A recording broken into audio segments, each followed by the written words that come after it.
Welcome back to season 4 of Be Bolder. We've been off for a minute, but it's because we've been working on some stuff of our own and things that we have in the hopper. And quite frankly, as I always preach, we have to take care of ourselves before we can ever put forth our best and highest selves to the rest of the world.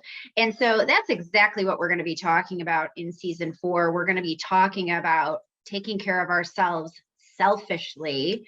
And I know in American culture specifically, that can have a very negative connotation, but it shouldn't. And we'll talk about why and why we should think about selfishly taking care of ourselves in a slightly different way.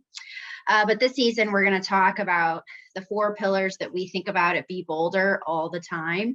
And so Be Bolder is our nonprofit. It is focused primarily on entrepreneurial wellness in 4 areas: financial health resources for entrepreneurs, physical health resources, mental health resources, and spiritual health resources, whatever that's going to mean to you. And so we're going to talk about each of those 4 pillars and why they're so important to our day-to-day lives here on season 4. And naturally, it's not just going to be me speaking into the ether at you.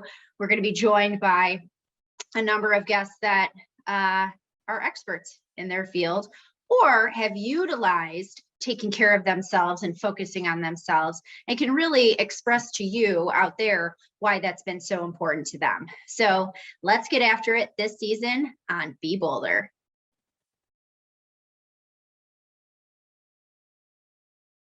We're excited to be back here again, talking with all of you on Be Bolder. I know we've been gone for a little bit, but that's okay. You know, sometimes we all need a little rest and reprieve to be our best and highest selves.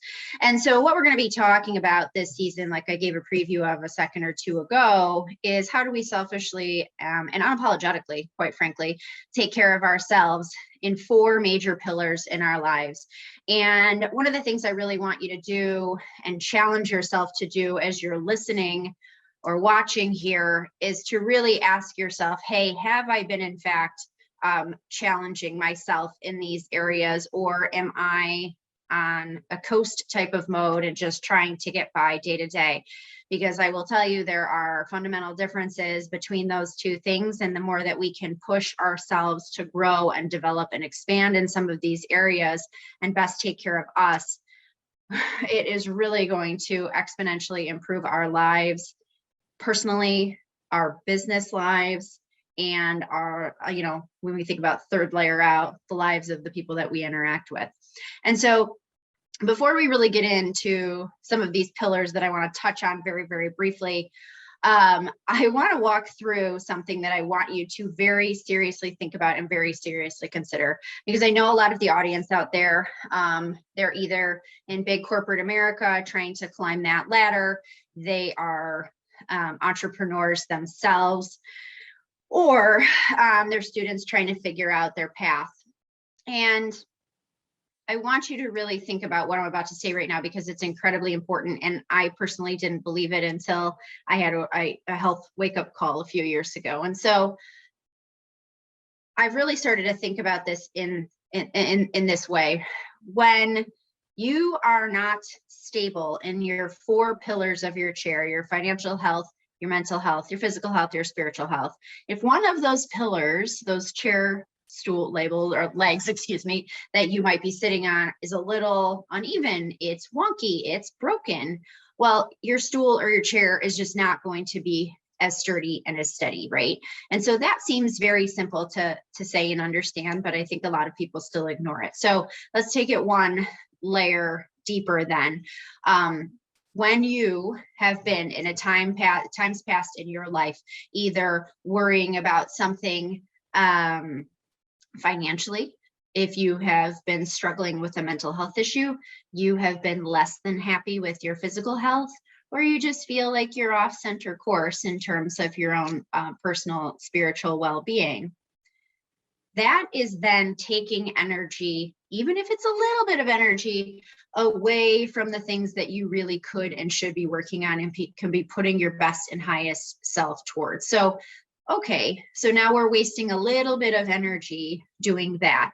And so then as we start to think about, well, if we're trying to give our all in we'll use our work relationships or our work decision-making, more importantly, If we are wasting energy thinking about, man, how am I going to take care of my physical health or my ailments or my finances, that is not energy by definition that you can dedicate to making the business decisions that require you to make. And in turn, a lot of times, particularly when our financial stool is not the healthiest, we start to make decisions in our business or related to our work that we then go, oh, maybe this will remedy some of my problem in my home life. And if that's the case, well, is that always going to be the best and highest decision for you, your business, or others that are impacted by your business? Probably not. And in turn, if you are a party that is taking on financing from others, or maybe you have stock options in a company, if you aren't making your best decisions in your business and the business is now suffering from that, you and your investors are in turn making less money. And so I want that to sink in for a second, because I will tell you in lifetimes past, and I'm going to drill down first on the financial pillar, because that's who our guest is going to be next week, thinking about our financial health and how it impacts the rest of our world and how we can make decisions every day. And I have watched humans in lifetimes past not really have a good handle on their finances. I have watched them squander a significant amount of capital resources that they might have had in a business or personally. And as things got tight in those businesses or in their lives, the decisions that they would make in the businesses would be based on how do they pay their mortgage, or how do they pay this other business that, you know, their one business owes money to, and keep the lights on and people employed. And yes, those decisions are going to come from time to time, but when they're really a result of your own poor financial health, you have now made poor decisions in a business that has now impacted that business overall, and ultimately not driven greater value for that person or other people as a shareholder or party that would be receiving proceeds from, say, an exit of that company. And so I have seen that happen time and time again, particularly with my founder friends, where they go all in. And I'm not telling you don't fundamentally believe in your business. I am, but you've got to have a plan when you do it. Okay. So you have to be healthy going into it, or the outputs are just not going to be what you want them to be. But I do watch my entrepreneurial friends many times say, hey, I'm going to bet my whole house on this because I believe in it so deeply. And I love that. And I think that that is incredible that people have that much faith and confidence in their abilities in their business. But once in a while, the world around us doesn't totally see our vision. It doesn't totally agree with what we see or agree with it as quickly. And now in turn, people have risked the farm or risked their house. And now they're starting to make decisions in their business because they can't pay their mortgage. And so you cannot look me in the face on any given day and tell me that if your financial health and your personal life is out of kilter, that the decisions that you are making in your business are the best for the business, because you don't have the energy to do it. You're spending some of your energy focused on, how do I pay my mortgage? How do I pay my rent? How do I do X, Y, and Z with these dollars? How do I keep the lights on? And so now the business decisions that you're making are, one, not the best that they could be because you are spending time elsewhere mentally. And two, a lot of times they're driven by the fact that, oh man, well, maybe I can sell X, Y, and Z because then I can turn around and pay my mortgage. And sure, that's a Band-Aid for the time being, but it's not going to be your ultimate solution, right? So you have to have a plan going into these things. And it's not just, financial health is easy to talk about. And that's why we're going to start with that pillar, particularly next week, because it is literally dollars and cents. And it is addition and subtraction and ultimately some multiplication. Okay, so very basic stuff. But if we don't have a plan for it, a failure to plan is a plan to fail. And I know that it is incredibly challenging to build a business or many businesses all at one time. So my friends out there, and try to keep everything moving forward. And the easiest thing to do is say, well, I will catch that later. But the boldest thing that you can do is have a plan and stick to it fiercely and consistently and be incredibly dedicated to that plan. Okay. So I want you to ask yourself really honestly right now, we're going to talk about financial right now, but then I'm going to roll into some others. Is your financial health where it needs to be? Are you taking care of your dollars and cents? Every king and queen out there, if you are actually taking care of this, you know exactly what's in all of your retirement plans. You know exactly how much of every business that you own. You know exactly how much you have on your credit cards, and you know exactly how much is in your bank account. And if you don't know all of those things, your financial health and your plan isn't specifically where you need it to be. Okay. And so that goes for you individually, and it'll go for your business. But you really, really need to focus on those things, or else you are going to continue to struggle and flounder.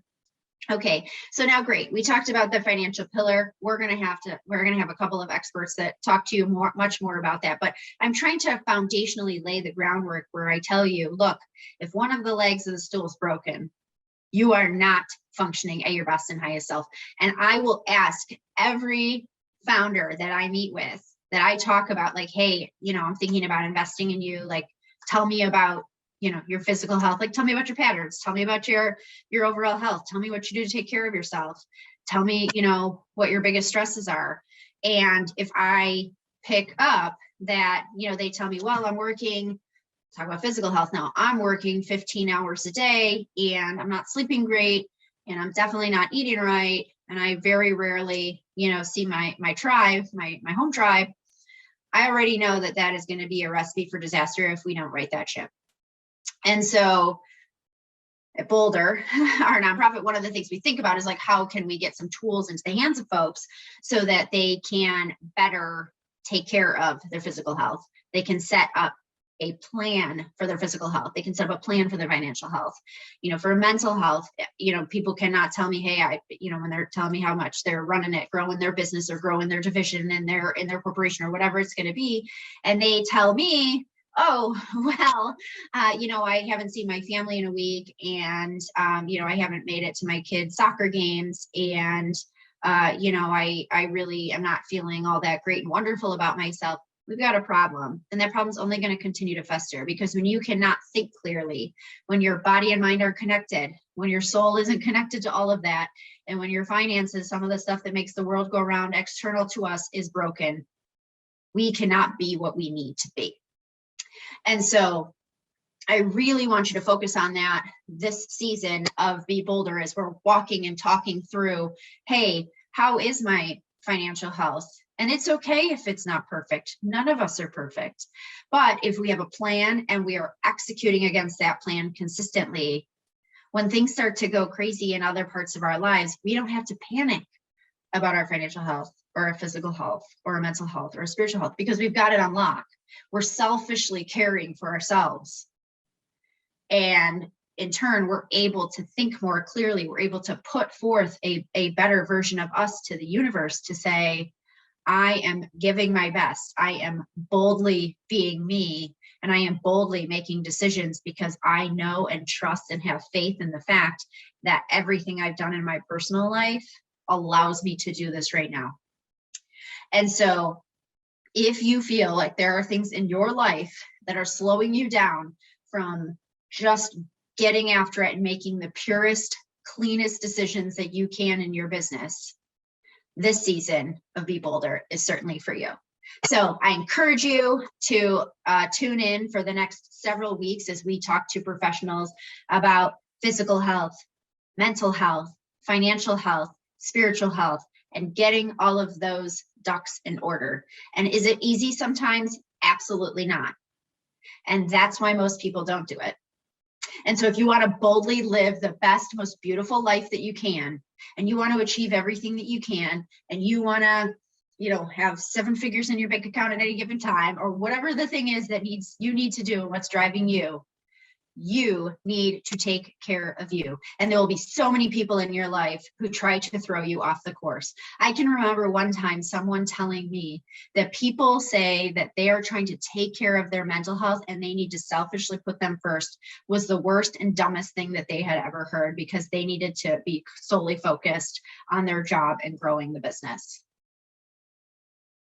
The business is there for X period of years, or that job is part of your life for X period of years. If your mental health falls apart, and it falls apart so severely that you can't work, that you can't be the best that you can be for your family members, partners, whomever, or worse yet, you make some decisions that take you off this earth, what's it for? Okay, so I want you to think about how you can boldly protect you, take care of you so selfishly and fiercely, because it's not selfish.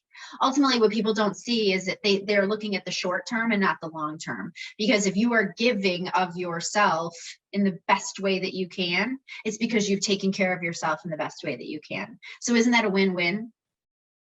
I would agree, yes. So tune in more here this season as we continue to walk through all of these pillars and how we can so fiercely take care of ourselves day to day. And as always, don't forget, don't just be bold, be bolder.